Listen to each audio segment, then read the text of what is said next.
I'm scared to death.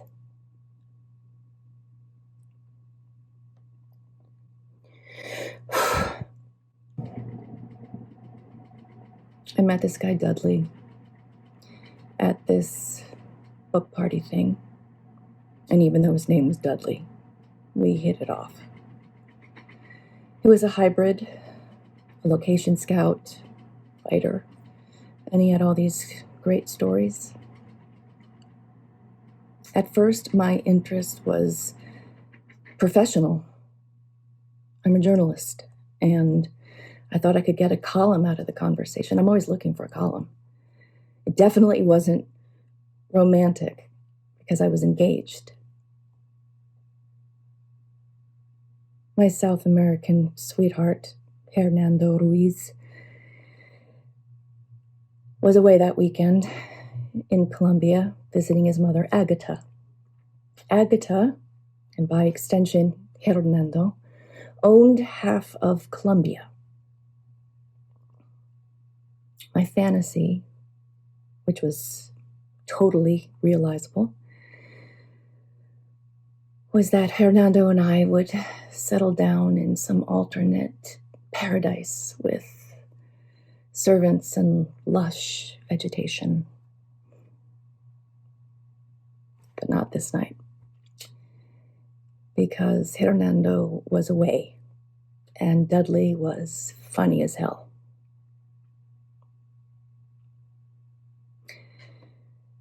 My friend Kathy came over from her table. I could see that she was on pink alert because she knows Hernando. And who is this guy? And why were you having such a good time? And she thought I might be tipsy. I wasn't. I was charmed.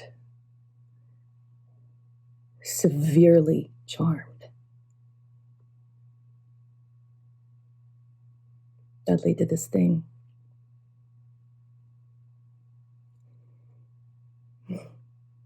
He beamed this joy at me. Joy that evidently I caused. My presence, the fact of me. And that made me feel elevated, appreciated in some other way that I hadn't ever been appreciated before. I remember thinking, who is this woman he's seeing? I want to be her.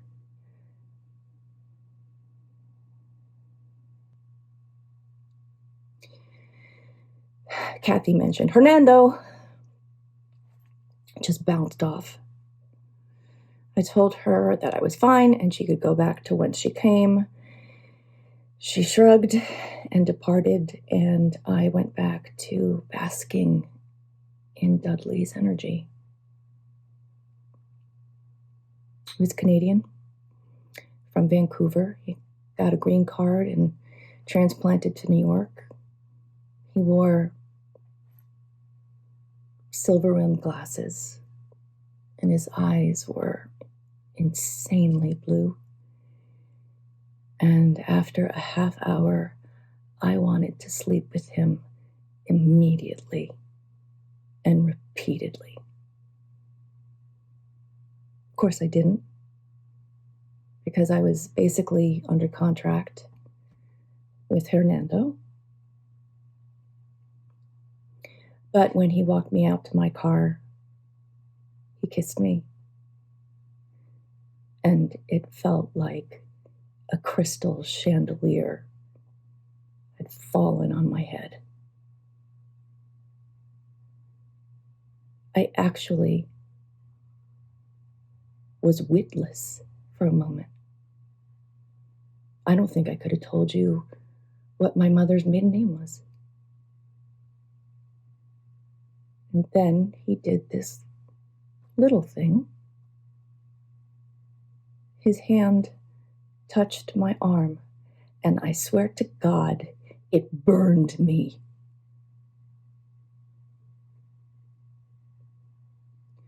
When we were taking off to go to Bogota, I looked at my arm, and I will take an oath to Jesus that I was marked in red where Dudley had touched me. I looked at it until I fell asleep. When we landed, Hernando was there to pick me up. In the car, I started staring out the window and stroking my arm. He pulled over and said, "What have you done?"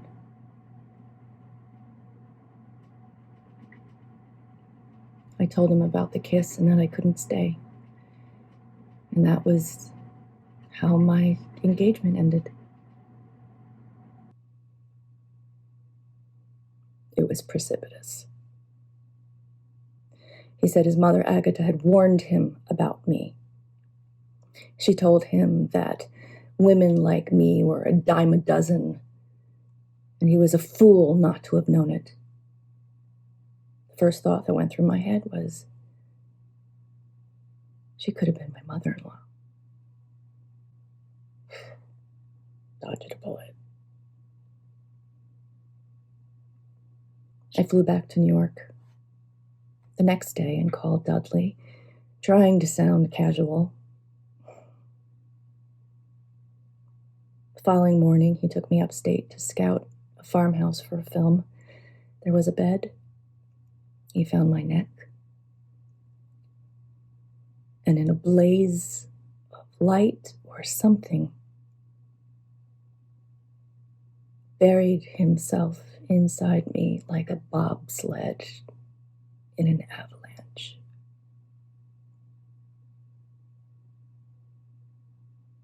I literally don't remember any transition.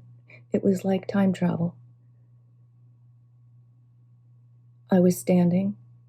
I looked at the floor. We were naked in bed. Then we went rock climbing.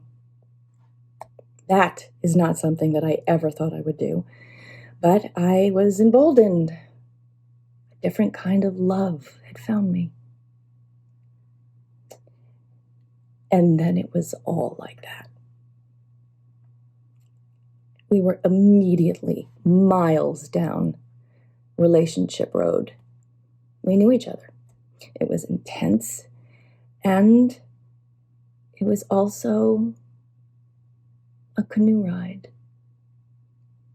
full of leisurely sighs and idyllic passages. We went rock climbing once a week. We had dinner out all the time, road trips. He read my articles and said things that made me feel great and also inspired me to do better. I won't talk about the lovemaking, except to say the word sacred comes to mind.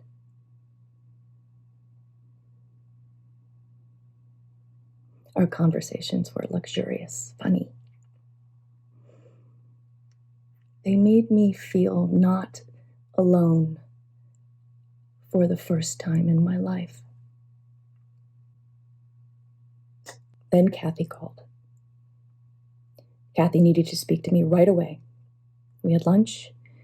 She'd heard from Hernando, knew I'd called it quits, and knew, of course, that I was in deep with Dudley. She got right to the point. This guy, Dudley, there's something you don't know about him, and there's something you don't know about you. Me? What could Kathy be talking about?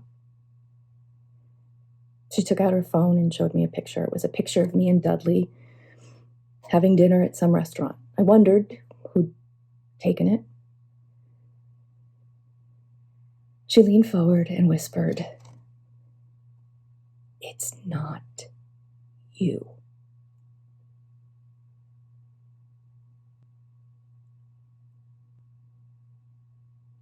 I felt strange in a way that I had never felt strange before. Kathy went on. That's Dudley with his ex-wife.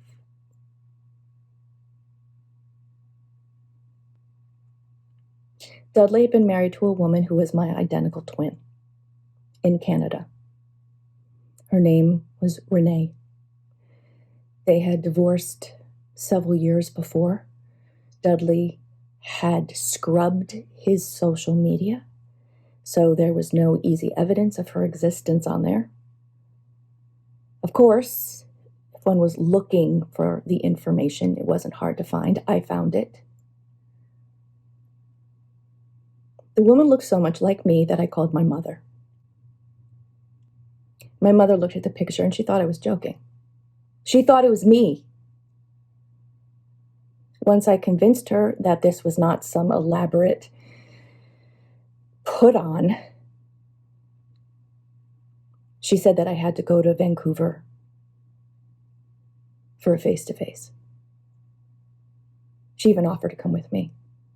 I said, no, I'm going alone. Dudley called. I put him off. I told him that I had an assignment out of town and that I would be leaving immediately. He asked where. I said Vancouver. His casual tone faltered a little,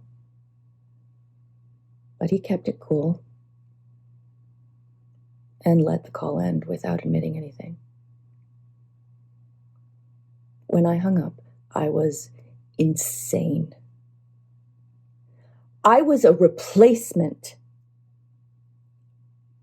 I remember knocking over my mother's favorite lamp when I was a teenager and buying another one so she wouldn't know.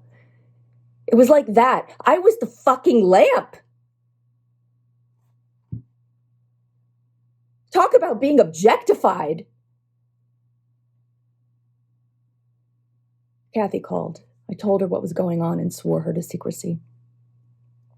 When I arrived, I called Renee from my hotel. It was raining. Apparently, it's always raining in Vancouver. She answered. She was an actress. How humiliating is that? A fucking actress. I told her I was doing a story on the acting scene in Vancouver and could I take her someplace for a quiet drink? She was more than amenable. We agreed to meet in a tea room. I got there early. There were 2 Asian women in the corner. The place otherwise was empty. I ordered a pot of tea and cookies.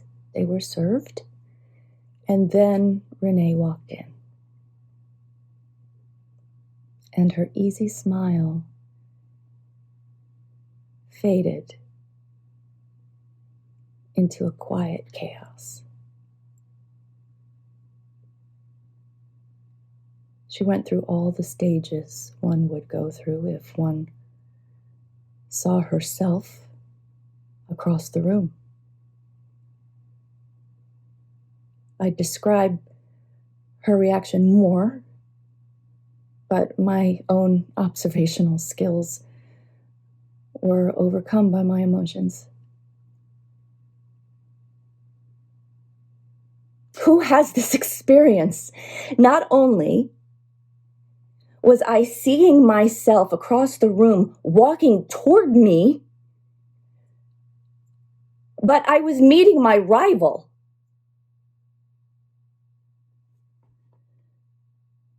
She arrived at the table and forgot to sit. I forgot to invite her to sit. After I don't know how many minutes like this, I said, Renee. And she sat down. Another silence. Then I said, Dudley. And she said, Dudley? Back at me. I nodded. I poured her tea and told her what I knew.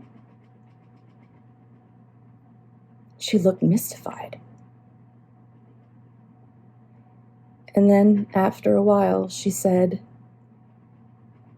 "But he left me. Why would he look for another me when he didn't want the me that he was married to?" Now, I did not expect that. I figured that he'd been obsessed with her, she broke it off, and I was his consolation prize. I just looked at Renee and thought, we're husks. 2 husks.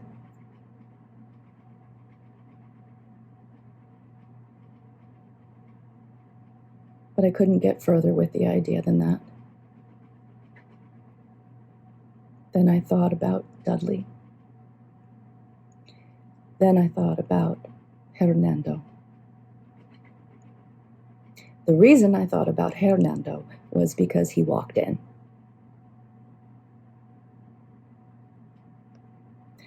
Stopped in his tracks. Can you imagine? Now, I figured it out. My mother called him.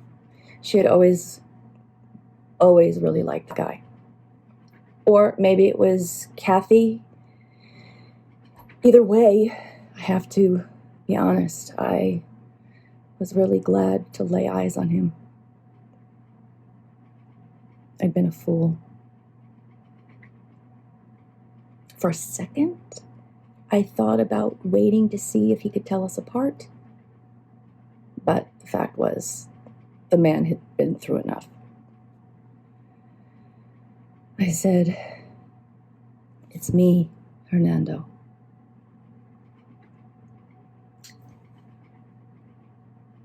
But what happened next caught me off guard.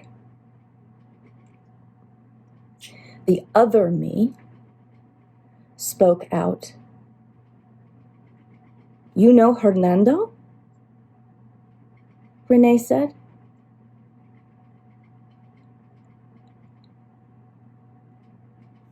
Hernando moved and stood beside her, protective and yet tenuous. How? A one-word question was all I could manage.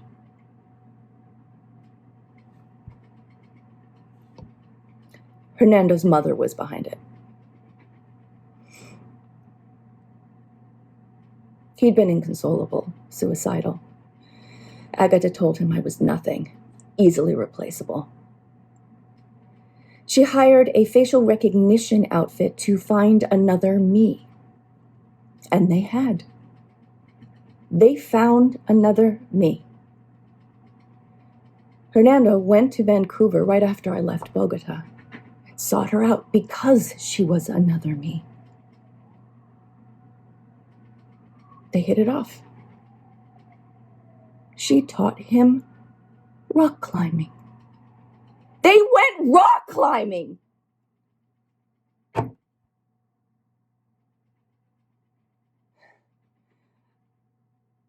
Somehow that's what finally sunk me.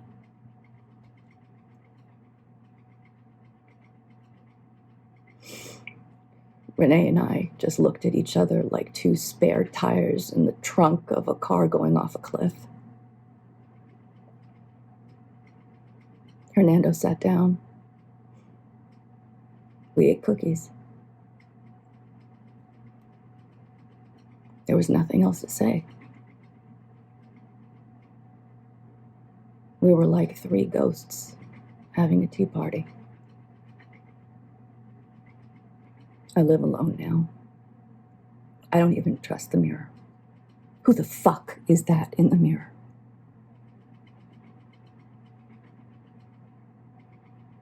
I swear to God, sometimes she looks back at me with this evil smile. She talks too. You know what she says?